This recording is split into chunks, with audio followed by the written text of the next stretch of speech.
Well, somehow my camera messed up when I was trying to record all of this. But anyway, in order to get your finger down in there to get to the coolant temperature sensor, in order to get the connector loose, you probably have to take your breather cap off, and then you have to take this hose off, this smog hose here. It just pops on here, just pops on right here. And it does get kind of hot, so be careful if you're messing around with this.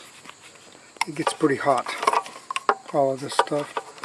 Trying to get your fat fingers down in there like me, so.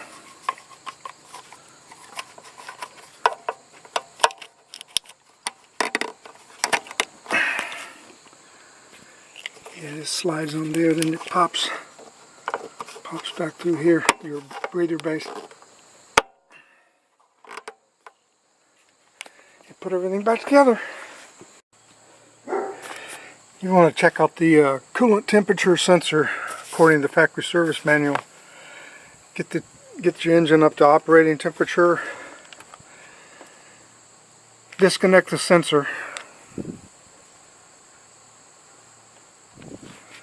Ignition on, engine stop. Check the voltage between the connector terminals 410 and 452. So there's a sensor, 410, 452 is the ground. You should get over 4 volts.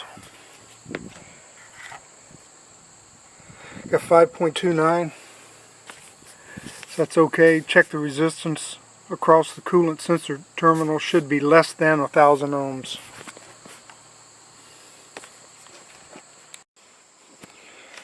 And then you want to check the resistance across the coolant sensor terminals.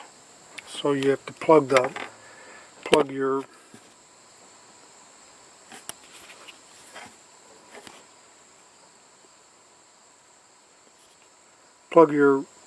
connector back into your coolant temperature sensor.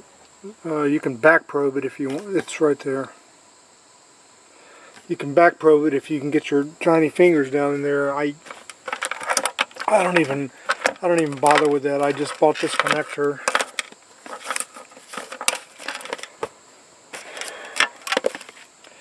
So I plug this into the sensor, and I plug these wires into the connector. That leaves me these two alligator clips that I just plug my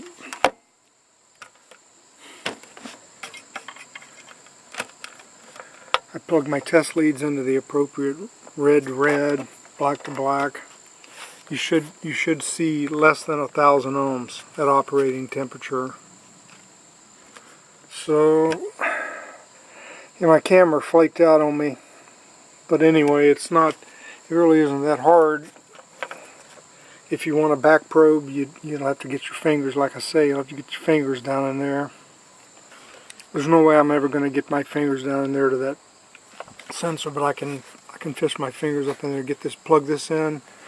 That leaves these alligator clips where I can put one red lead to red, black to black. And then I can check the resistance across the actual sensor's terminals, and you should see less than 1,000 ohms. And you set your meter to 10 mega ohm, at least on mine, 10 mega ohm input.